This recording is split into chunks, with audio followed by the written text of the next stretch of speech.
Pride and Prejudice by Jane Austen. Chapter 13.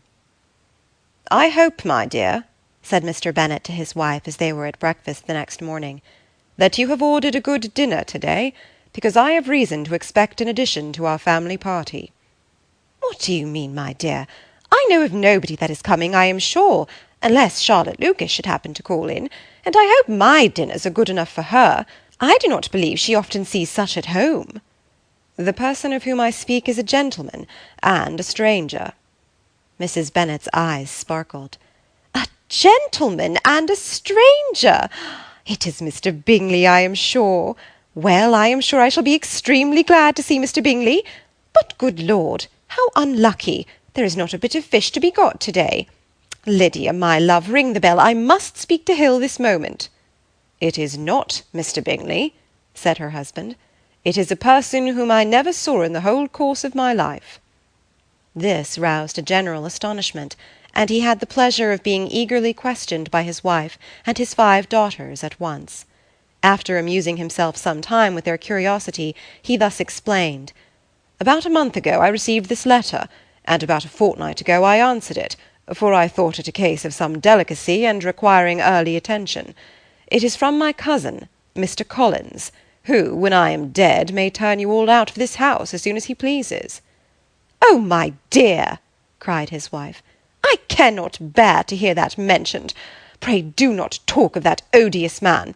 I do think it is the harshest thing in the world that your estate should be entailed away from your own children, and I am sure if I had been you, I should have tried long ago to do something or other about it." Jane and Elizabeth tried to explain to her the nature of an entail.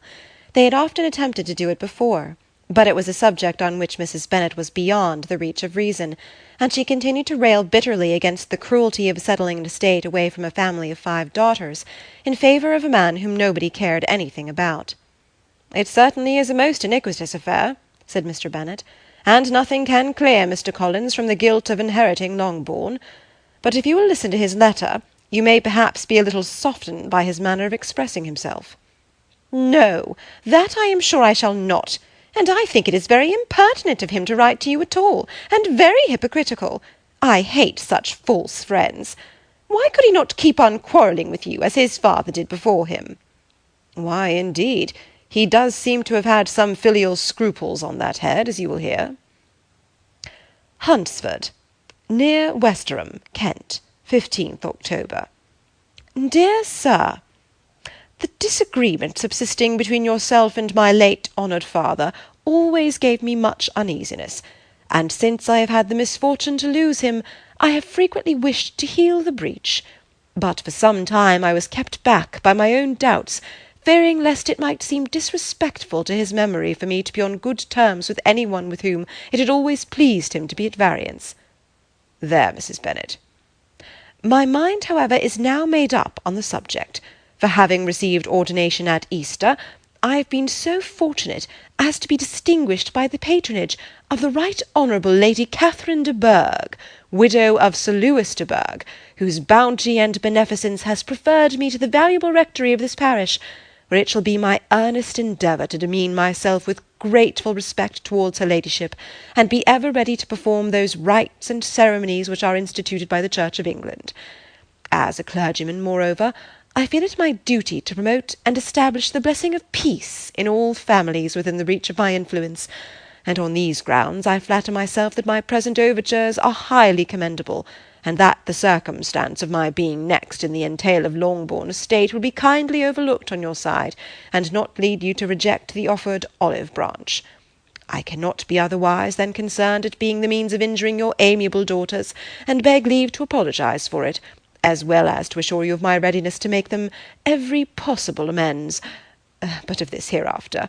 If you should have no objection to receive me into your house, I propose myself the satisfaction of waiting on you and your family Monday, November 18th, by 4 o'clock, and shall probably trespass on your hospitality till the Saturday se'nnight following, which I can do without any inconvenience, as Lady Catherine is far from objecting to my occasional absence on a Sunday, provided that some other clergyman is engaged to do the duty of the day.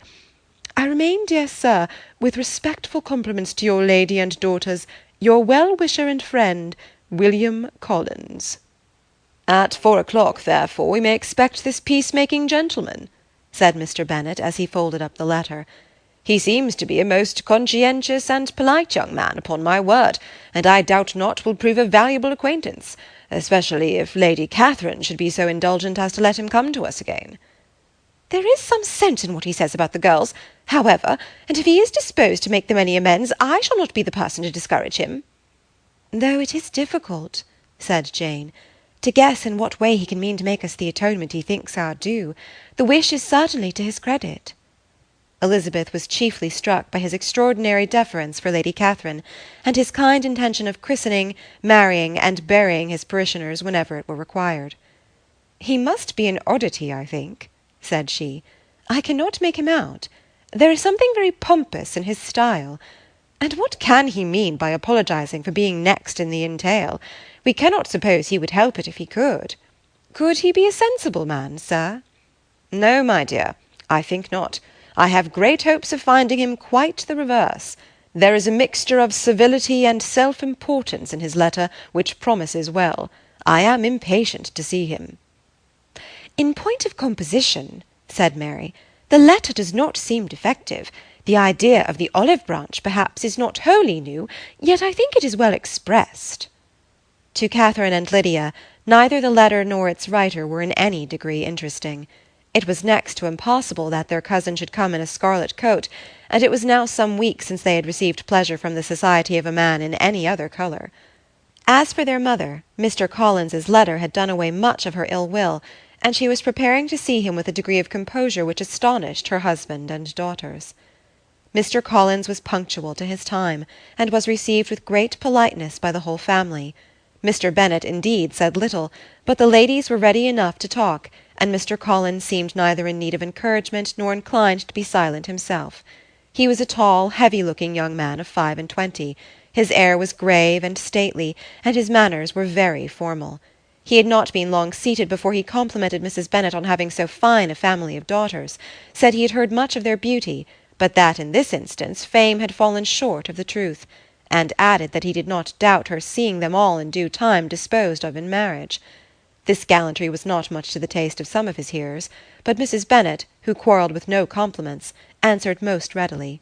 "You are very kind, I am sure, and I wish with all my heart it may prove so, for else they will be destitute enough. Things are settled so oddly." "You allude, perhaps, to the entail of this estate." "Ah, sir, I do indeed. It is a grievous affair to my poor girls, you must confess. Not that I mean to find fault with you, for such things I know are all chance in this world. There is no knowing how estates will go when once they come to be entailed." "I am very sensible, madam, of the hardship to my fair cousins, and could say much on the subject, but that I am cautious of appearing forward and precipitate. But I can assure the young ladies that I come prepared to admire them. At present I will not say more, but perhaps when we are better acquainted—" He was interrupted by a summons to dinner, and the girls smiled on each other. They were not the only objects of Mr. Collins's admiration. The hall, the dining-room, and all its furniture, were examined and praised, and his commendation of everything would have touched Mrs. Bennet's heart, but for the mortifying supposition of his viewing it all as his own future property. The dinner, too, in its turn, was highly admired, and he begged to know to which of his fair cousins the excellency of its cooking was owing. But he was set right there by Mrs. Bennet, who assured him with some asperity that they were very well able to keep a good cook, and that her daughters had nothing to do in the kitchen. He begged pardon for having displeased her. In a softened tone she declared herself not at all offended, but he continued to apologize for about a quarter of an hour. End of chapter 13. Pride and Prejudice, by Jane Austen. Chapter 14. During dinner Mr. Bennet scarcely spoke at all, but when the servants were withdrawn, he thought it time to have some conversation with his guest, and therefore started a subject in which he expected him to shine, by observing that he seemed very fortunate in his patroness. Lady Catherine de Bourgh's attention to his wishes, and consideration for his comfort, appeared very remarkable. Mr. Bennet could not have chosen better. Mr. Collins was eloquent in her praise. The subject elevated him to more than usual solemnity of manner, and with a most important aspect he protested that He had never in his life witnessed such behaviour in a person of rank, such affability and condescension, as he had himself experienced from Lady Catherine. She had been graciously pleased to approve of both of the discourses which he had already had the honour of preaching before her. She had also asked him twice to dine at Rosings, and had sent for him only the Saturday before to make up her pool of quadrille in the evening. Lady Catherine was reckoned proud by many people he knew, but he had never seen anything but affability in her.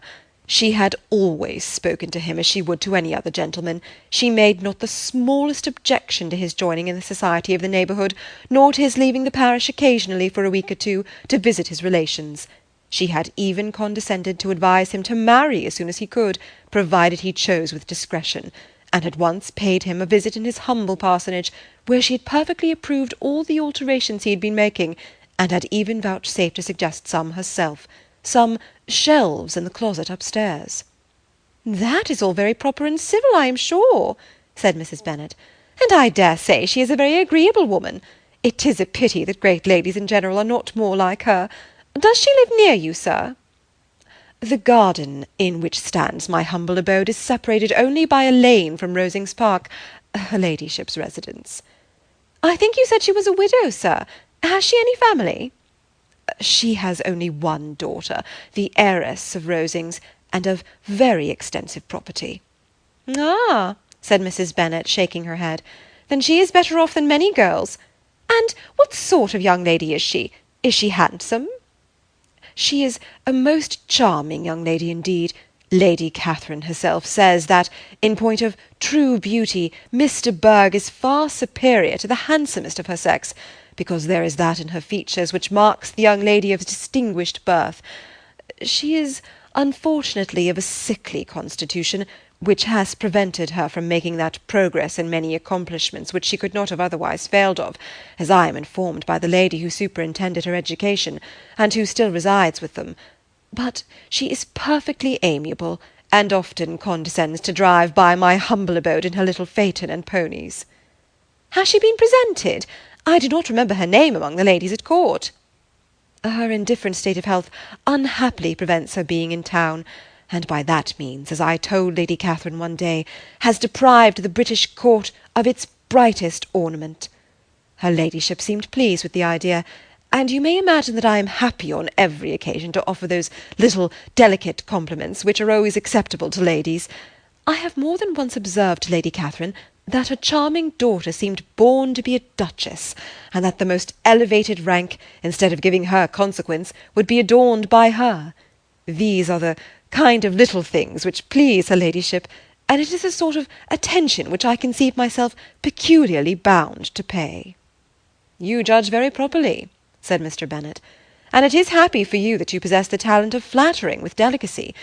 May I ask whether these pleasing attentions proceed from the impulse of the moment, or are they the result of previous study?" "They arise chiefly from what is passing at the time, and though I sometimes amuse myself with suggesting and arranging such little elegant compliments as may be adapted to ordinary occasions, I always wish to give them as unstudied an air as possible." Mr. Bennet's expectations were fully answered. His cousin was as absurd as he had hoped, and he listened to him with the keenest enjoyment, maintaining at the same time the most resolute composure of countenance, and, except in an occasional glance at Elizabeth, requiring no partner in his pleasure. By tea-time, however, the dose had been enough, and Mr. Bennet was glad to take his guest into the drawing-room again, and when tea was over, glad to invite him to read aloud to the ladies. Mr. Collins readily assented, and a book was produced, but on beholding it, for everything announced it to be from a circulating library, he started back, and, begging pardon, protested that he never read novels. Kitty stared at him, and Lydia exclaimed. Other books were produced, and after some deliberation he chose Fordyce's Sermons. Lydia gaped as he opened the volume, and before he had, with very monotonous solemnity, read 3 pages, she interrupted him with, "Do you know, mamma, that my Uncle Phillips talks of turning away Richard, and if he does, Colonel Forster will hire him. My aunt told me so herself on Saturday. I shall walk to Meryton to-morrow to hear more about it, and to ask when Mr. Denny comes back from town." Lydia was bid by her 2 eldest sisters to hold her tongue, but Mr. Collins, much offended, laid aside his book, and said, I have often observed how little young ladies are interested by books of a serious stamp, though written solely for their benefit. It amazes me, I confess, for certainly there can be nothing so advantageous to them as instruction. But I will no longer importune my young cousin." Then, turning to Mr. Bennet, he offered himself as his antagonist at backgammon. Mr. Bennet accepted the challenge, observing that he acted very wisely in leaving the girls to their own trifling amusements. Mrs. Bennet and her daughters apologized most civilly for Lydia's interruption, and promised that it should not occur again, if he would resume his book. But Mr. Collins, after assuring them that he bore his young cousin no ill will, and should never resent her behaviour as any affront, seated himself at another table with Mr. Bennet, and prepared for backgammon. Chapter 14. Pride and Prejudice, by Jane Austen. Chapter 15. Mr. Collins was not a sensible man, and the deficiency of nature had been but little assisted by education or society, the greatest part of his life having been spent under the guidance of an illiterate and miserly father; and though he belonged to one of the universities, he had merely kept the necessary terms, without forming at it any useful acquaintance. The subjection in which his father had brought him up had given him originally great humility of manner, but it was now a good deal counteracted by the self-conceit of a weak head, living in retirement, and the consequential feelings of early and unexpected prosperity. A fortunate chance had recommended him to Lady Catherine de Bourgh when the living of Hunsford was vacant, and the respect which he felt for her high rank, and his veneration for her as his patroness, mingling with a very good opinion of himself, of his authority as a clergyman, and his right as a rector, made him altogether a mixture of pride and obsequiousness, self-importance and humility. Having now a good house and a very sufficient income, he intended to marry, and in seeking a reconciliation with the Longbourn family he had a wife in view, as he meant to choose one of the daughters, if he found them as handsome and amiable as they were represented by common report. This was his plan of amends, of atonement, for inheriting their father's estate, and he thought it an excellent one, full of eligibility and suitableness, and excessively generous and disinterested on his own part. His plan did not vary on seeing them. Miss Bennet's lovely face confirmed his views, and established all his strictest notions of what was due to seniority, and for the first evening she was his settled choice.